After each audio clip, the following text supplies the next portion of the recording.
Hi again, welcome to another video, and in today's video I'm going to continue the work on this Puch Maxi E50 engine.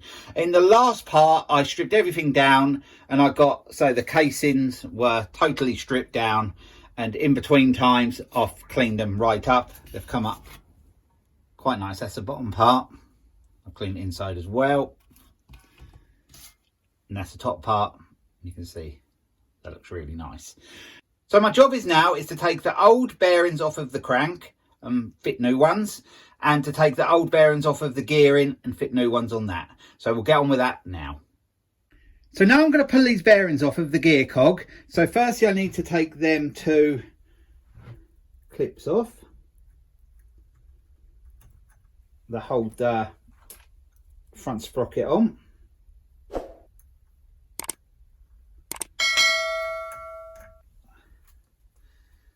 They're off. Then that oil seal comes off and it goes that way. The spring inside. Yep. Now we have that ring. Now I'm ready to pull the bearing off. I'm going to go with this 2-jaw puller. So now I've got that set up.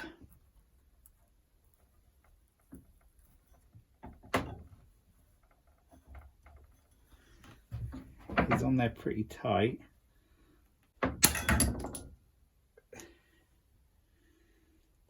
Something pinged, but I don't know whether it come loose or not.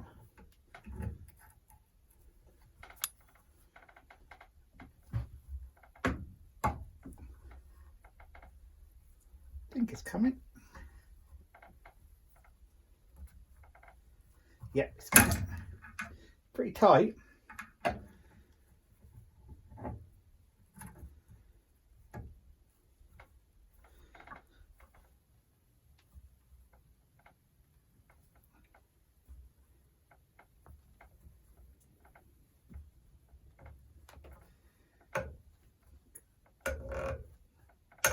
We're about there.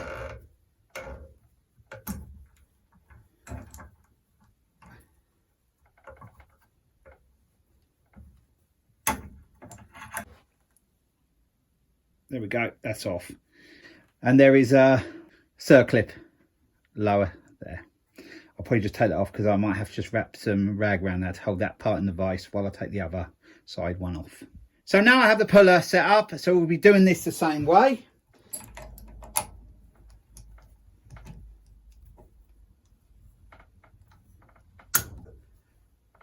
It's coming off.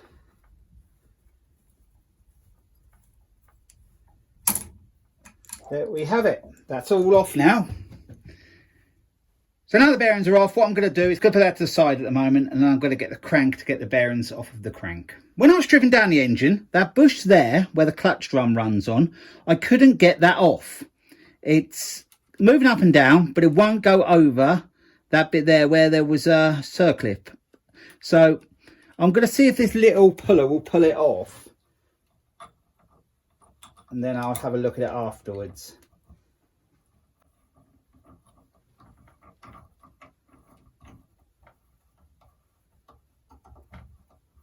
Oh, it is working quite well.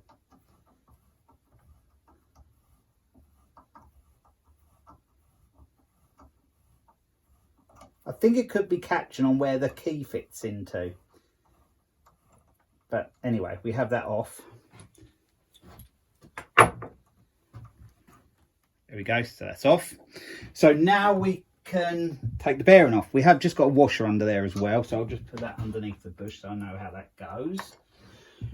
And then this is the more expensive bearing, the one with the locating ring around it. And there's the oil seal underneath. So I've got to see if I can get the puller underneath there. So what I've decided to do is put a G-clamp on it to hold it tight under the bearing. So we'll see if that works.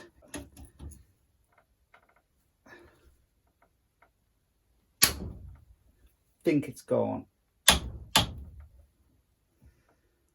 But the clamp might fall off, so might not need it now. It seems to have gripped underneath.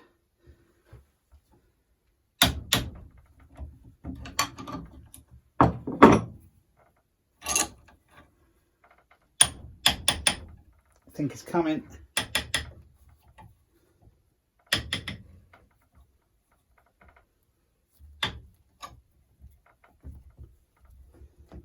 Yep, it's coming. It's almost off. It's just popped off again, but I'll just undo that. It should go under there quite easy now. That seal was causing a bit of an issue. Actually, it's coming off the rest by hand, I think. No, just gotta use the spanner once more. Now we have it off. So, worked pretty well.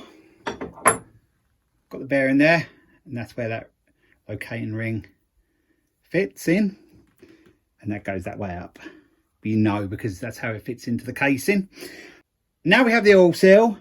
It goes in that way, so the spring, which is just in there, points upwards. So yeah, like that. So now I'm going to turn this round and we'll get the other bearing off. So now I've turned it round, we have the oil seal there. That just goes on that way, so the spring's down on that one. This is the flywheel side. Now I've got to get underneath that bearing, which once again might be a little bit tricky. I tried to heat it up and lever it off with screwdrivers. That didn't work. I haven't got a bearing separator. If I did, that'd be brilliant, but I haven't got one, so I'm having to improvise. So what I'm going to do, through these holes, I've put a bit of wood there and I've put the nut on the end of there so it won't damage your threads. And then I'm going to try it and just tap it down just to give it enough clearance to get the puller in. So we'll see if this works.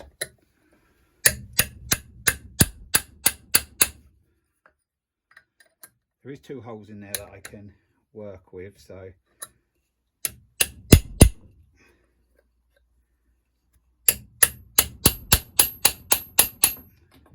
and we've done it. See, that's opened it up enough now. So I'm just going to wrap the rag around that end again, and I'll get the little puller under that, and that should pull off okay. And that should pull off okay now.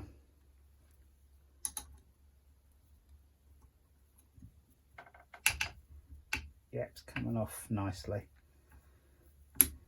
Sometimes you just have to work with what you got, and I have, and it's done the job. So now both bearings are off of the crank and both bearings are off of the drive cog. I'm going to clean these up. I'll do that off camera. So I'll be with you when I'm ready to put the bearings on. We're going to put the bearings on now. We're doing the hot and cold method, so just watch and see how we do it.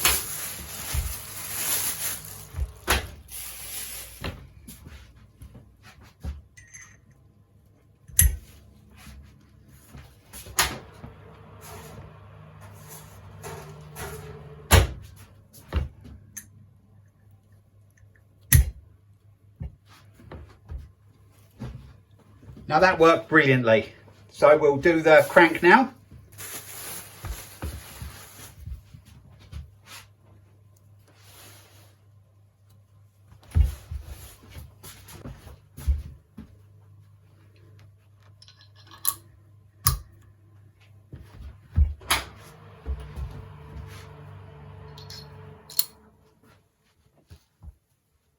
And that worked as good. What we did was put the gear cog and the crank in the freezer for about a day, and we put the bearings in the oven for about 20 minutes, and we heated them up to about 80 degrees Celsius, and it worked like you saw really well. So now I'm going to get these back into the shed, and then I can get them back into the engine casing. So now the bearings are all done, I've got the crank back in and the gear in back in as well, and everything's working fine. So what I'm going to do now is put the other 2 oil seals on. So I'm just going to move this bit of casing out of the way, which is all cleaned up now. Looks pretty nice. So does that bit there. So I'm just going to slip these on. I have smeared a little bit of 2-stroke oil around there just to help it on. So just push that in there. Just lift the crank up slightly just for that to go in there. But I don't want to push this one in too far because there's a gap there. Show you the gap there that allows oil to go through, well, the 2-stroke oil mixed with the petrol to go through there and lubricate that bearing there. So I have to leave just a little gap. So basically I'm looking to just get this flush there, and that's about it. Can readjust it before I put the top on though, if I need to. You can see that there. There's a gap there, so the oil in the 2-stroke can get in there. So now I'm going to put the last oil seal on the gear cog. I've got this locating ring to put in first, so I want that in there. I will just have to lift this out. I want that in there, and I'm going to leave the split part there in the highest position because this is the bottom of the engine casing. So just let me position that there. That's pretty good. And then I'll just slip this oil seal over.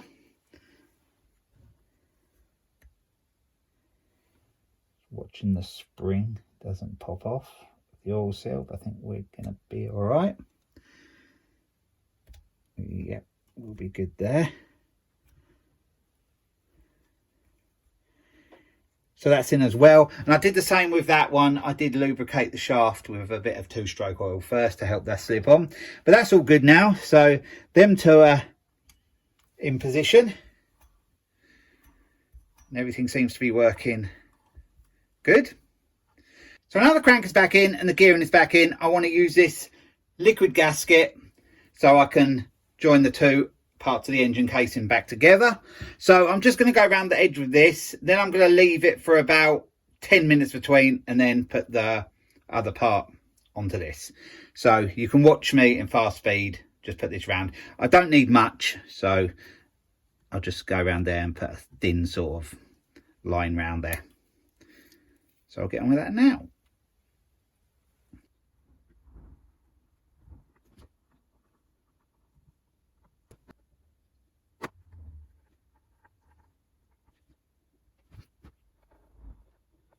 So now I've left the liquid gasket for 10 minutes. I'm gonna put the top part of the engine casing on, and then I have to flip it because the threads are in this part.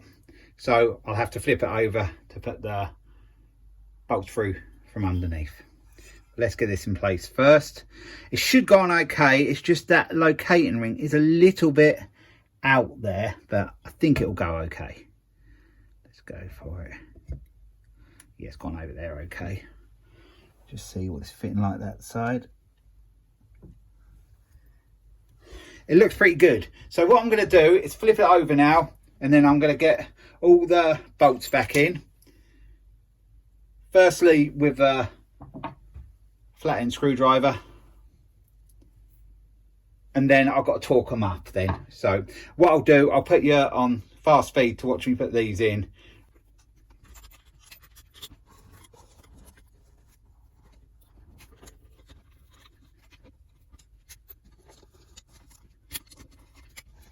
So I've got all the bolts in, I've torqued some up already. I'm just going to do these ones.